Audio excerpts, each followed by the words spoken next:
그리스도를 대망하는 신앙이라는 제목으로 오늘 말씀을 나누겠습니다. 성경 퀴즈 내겠습니다. 여러분, 신약 성경 27권 중에 가장 먼저 기록된 성경이 무엇일까요? 오늘 본문 말씀이 어디였죠? 네, 뜬금없이 하지 않겠지요. 데살로니가 전서가 가장 먼저 기록됐다고 이제 성경학자들이 그럽니다. 대충 이제 기원 후 한 50년경에 가장 먼저 쓰여진 성경일 것이다 라고 얘기하는 거죠.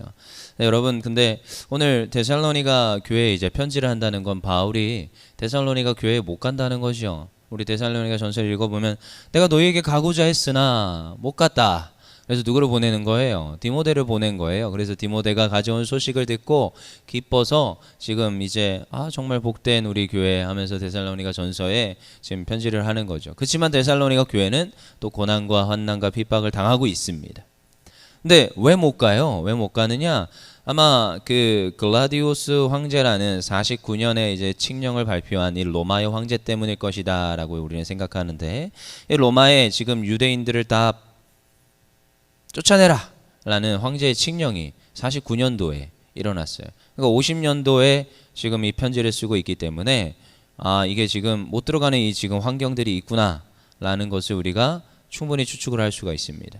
그러니까 지금 이 데살로니가 교회, 빌립보 교회, 고린도 교회 다 뭐예요? 거대 도시입니다.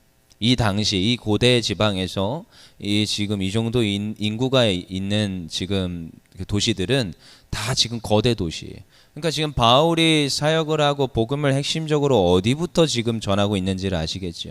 우리 나라만 조금 생각하셔도 이해가 좀 빠릅니다. 우리나라도 옛날에 시내 가야지 이런 말 많이 했죠. 그러니까요, 고대 시대는 더 심했단 말이에요. 그치요? 시내가 많겠습니까? 그러니까 엄청 먼데 떨렁 하나 이렇게 있는 거예요. 그러니까 이 도시 중심적 사회가 그 당시부터 있었어요. 지금이야 우리가 도시라고 하지 그 친구들은 그 당시에 도시라고 했을까요? 그냥 우리도 시내 가자 이런 느낌 아니겠습니까? 그러니까 그 도시들 중심으로 이 바울이 복음을 전했는데 도시마다 복음이 잘 자리를 잡았고 교회들이 세워졌고 하나님을 믿는 성도들이 많아졌어요. 그렇지만 지금 다시 이제 떠나온 이제 지나온 교회들을 사실은 다시 한 번 더 방문해야 되는데 그러지 못한 환경에서 이제 펜을 들어서 편지를 먼저 쓰는 거예요. 왜요? 편지가 금방금방 도착하거든요. 도로가 잘 닦여 있었고, 로마 시대의 특징이죠. 언어가 통일돼 있었고, 도로가 통일돼 있었고, 그리고 문화권에 대한 그런 굉장히 좋은 이 복음을 전할 수밖에 없는 굉장히 좋은 환경으로 지금 이 유럽 지방이 잘 돼 있습니다. 그러니까 지금 편지를 싹 쓰는 거예요. 왜요? 도로가 닦여 있으니까. 그래서 지금 이 편지가 딱 도착해서 지금 이들에게 읽혀지는 건데 뭐라고 합니까? 3장 1절 읽어보겠습니다. 시작. 이러므로 우리가 참다 못하여 우리만 아덴에 머물기를 좋게 생각하고 2절 우리 형제 곧 그리스도의 복음을 전하는 하나님의 일꾼인 디모데를 보내노니 이는 너희를 굳건하게 하고 너희 믿음에 대하여 위로함으로. 지금 바울이 못 가니까 충성된 일꾼을 보내는 건데 누구를 보내요? 디모데 너무 자주 나오지요. 근데요, 여러분, 우리가 이 사역을 할 때 그리고 교회에서 신앙생활을 할 때 여러분 일꾼을 붙잡으셔야 됩니다. 같이 일할 동역자를 붙잡으셔야 됩니다. 여러분 혼자서는 못하는데 둘만 있어도 감당할 만합니다. 셋이면 능히 감당합니다. 그래서 꼭 동역자가 필요합니다. 이거는 있어도 되고 없어도 되고가 아닙니다. 여러분 필수입니다. 필수. 그래서 교회 생활, 신앙 생활 할 때는 반드시 주변을 돌아보아 나의 동역자가 누구인가를 빠르게 캐치를 하시고 빠르게 붙잡으셔야 됩니다. 여러분 이제 앞선 리더를 해야 될 그런 자리들에 쓸 때가 있습니다. 그때도 가장 먼저 찾아보아야 될 것은 일꾼입니다. 일꾼은 여러분 직분과는 사실 조금 무관할 때가 많습니다. 좀 속상하게도 직분이 높으면 일꾼이 돼야 되는데 그럴 때 있지요. 저도 교회에서 사역을 하다 보면 직분자와 이렇게 같이 동역을 하면 너무 좋지요. 근데 그러지 않을 때도 있어요. 실제로 그럴 때가 많습니다. 괜찮습니다. 여러분 일꾼을 찾아야 됩니다. 동역자는 사람마다 또 다릅니다. 사람마다 다릅니다. 나의 동역자가 있고 저 사람의 동역자가 있을 수 있습니다. 그러니까 빨리 동역자를 파악을 하시고 하나님 동역자가 없어요. 그럼 하나님 동역자 주세요. 기도하셔야 됩니다. 바울의 귀한 동역자 누구예요? 디모데더라는 거예요. 보니까 지금 디모데가 완전히 원석이지요. 일꾼이지요. 붙잡습니다. 그래서 어떻게 합니까? 그를 곳곳에 보냅니다. 곳곳에. 오늘도 데살로니가 교회에 보내는 거예요. 그를 통하여서 무슨 일을 하게 해요? 너희의 믿음에 대하여 위로함으로 너희를 굳건하게 하고 이 역할을 하게 하더라는 거예요. 그러니까 지금 디모데가 어떠한 지금 환경 속에 있겠습니까? 디모데를 바울이 파송할 땐 디모데를 믿겠지만 디모데가 뭐가 같아요? 지금 바울과 같은 말입니다. 같은 마음입니다. 너무 중요하지요. 여러분 제가 동역자라고 얘기를 했지요. 동역자를 판별할 때는 항상 가장 먼저 여러분 실력을 보는 게 아닙니다. 인품도요 조금 뒤로 빼시고 네, 다 좋지요. 그렇지만 가장 중요한 건 같은 말 같은 마음입니다. 나와 마음을 같이 할 수 있나? 이게 동역자입니다. 제가 수없이 보면 마음을 같이 하는 동역자가 진짜 동역자입니다. 나와 마음을 같이 할 수 있어야 됩니다. 하는 이 사역에 나에게 믿음에 굳건하게 하고 위로할 수 있고 마음을 같이 할 수 있는 동역자. 실력은요 조금만 더 요즘같이 좋은 시대가 없습니다. 요즘은 어디 어디 들어가면 다 나옵니다. 실력은요 배양하면 되고 조금 개발하면은 그리고 못하면 제가 하면 돼요. 사실은 제가 하면 돼요. 실력은 괜찮습니다. 근데 하나님께서는 같은 마음 같은 말을 하는 사람을 동역자로 주시더라고요. 이건 철칙입니다. 그래서 그런 사람이 옆에 있다 반드시 붙잡으셔야 됩니다. 그러면은 반대되는 이들이 있지요. 반대되는 이. 그 사람들은 어떤 말을 할까요? 다른 말을 합니다. 다른 마음입니다. 다른 뜻을 품습니다. 그렇게 가게 돼 있습니다. 그래서 그렇게 분별하시면 됩니다. 내 앞에서는 어떻게 말하는지 그리고 내 뒤에서는 어떻게 말하는지를 파악하시면 답이 나옵니다. 그렇다고 손절하라는 게 아니라 요즘 친구들 말처럼 네, 분별하라는 거예요. 동역자와 그냥 같이 신앙생활 할 사람과 조금 다릅니다. 교회 안에 있습니다. 여러분 이건 세상과 교회가 아니라 교회 안에 있는 일들이에요. 3절 읽어보겠습니다. 시작. 아무도 이 여러 환난 중에 흔들리지 않게 하려 함이라 우리가 이것을 위하여 세움받은 줄을 너희가 친히 알리라. 아멘. 여러분 우리가 이것을 위하여 여러분 디모데를 파송했는데 사실은 여러분 디모데와 같은 동역자가 그리고 제자들이 세워져야 되는 것이 교회에서 우리 특별히 율정교회가 바라보는 비전입니다. 제자가 세워지는 거예요. 어느 날 장로님이 장로님이 오셔서 우리 율정교회는 어떤 교회 같아요? 묻더라고요. 최근 일입니다. 그래서 네 어떻게 어떤 교회예요? 라고 얘기했더니 너무 추상적이다. 한마디로 말해봐라. 그래서 무슨 교회일까요? 이제 답이 이미 내려져 있으셔가지고 제가 더 이상 말을 못하게 됐어가지고 그랬더니 딱 장로님이 이러시더라고요. 저희 교회는 제자 삼는 교회예요. 이러시더라고요. 그럼 동의하십니까? 네, 율정교회는 제자 삼는 교회입니다. 제자가 세워져야 돼요. 근데 여러분 제자가 이 디모데 같은 제자가 쉽게 세워집니까? 시간이 오래 걸립니다. 담임 목회자와 정말로 이 비전을 같은 비전 안에서 같은 마음 안에서 교회를 세워가는 주의 제자들이 세워지는데 시간이 오래 걸립니다. 그래도 끊임없이 한 명의 제자를 세우고자 애쓰는 교회. 여러분 제자 훈련하면 여러분 너무 힘든 게 있습니다. 제자 훈련하다 보면 반드시 떨어져 나가는 사람이 발생을 합니다. 못 쫓아오면 교회에 적응을 못하고 떠나가요. 그래서 목회자들의 심각한 고민입니다. 이걸 해야 될까 말아야 될까. 분명히 하나님 주신 비전과 성경에서 말하는 비전은 제자를 삼으라고 하고 있어요. 제자 삼으라고 하잖아요. 예수님이 제자 삼으셨어요. 올라가면서 말씀하셨어요. 너희는 내게 듣고 본 바로 가서 가르치고 그들에게 세례를 주고 끝까지 제자를 삼으라는 거예요. 여러분 제자 삼는 게 쉽지가 않습니다. 여러분 가르쳐 지키게 하는 게 이게 만만하지가 않습니다.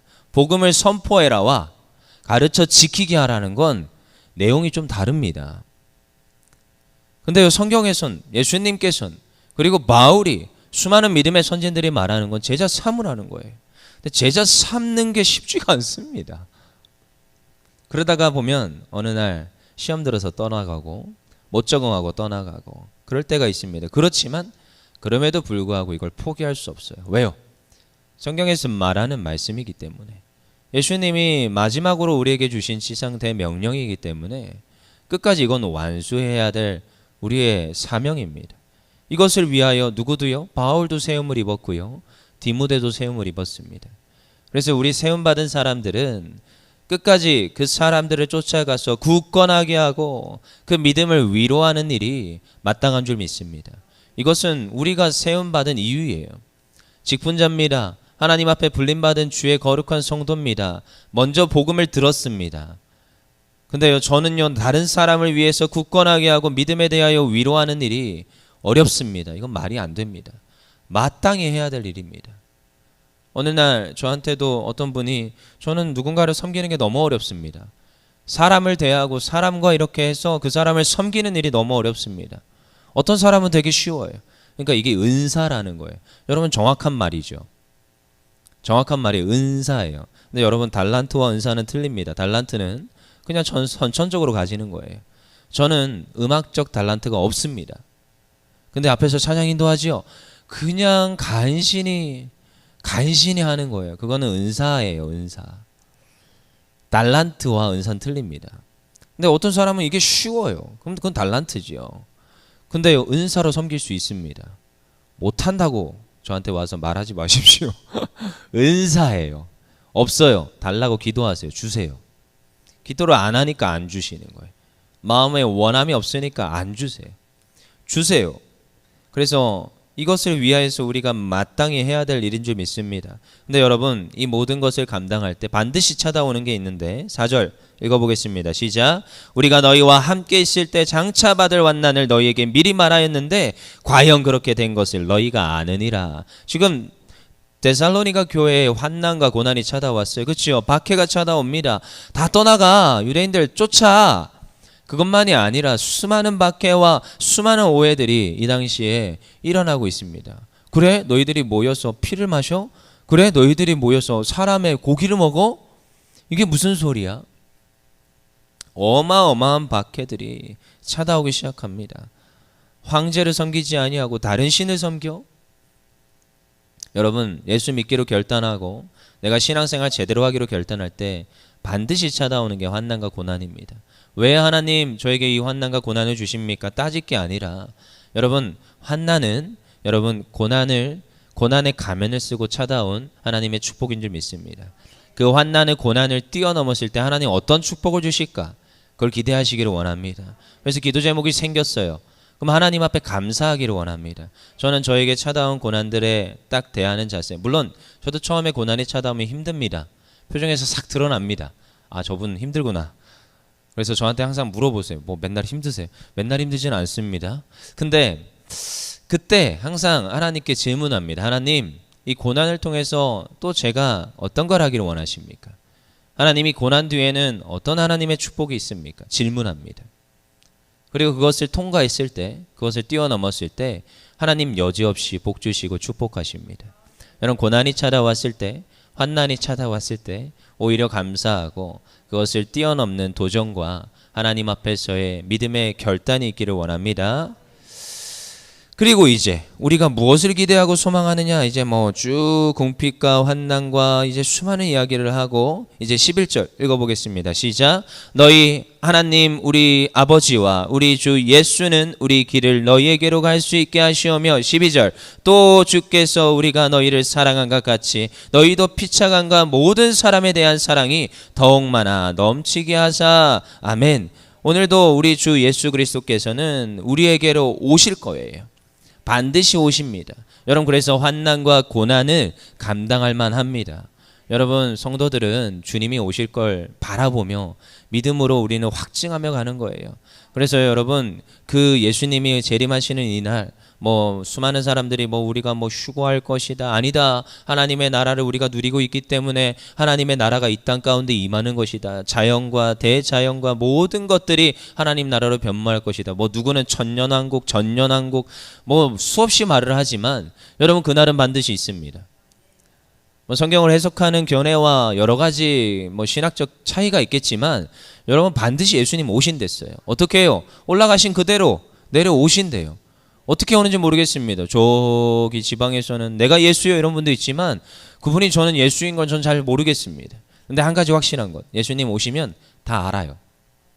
미국에서 오시든 대한민국에서 오시든 어디서 오시는지 저는 잘 모르겠습니다.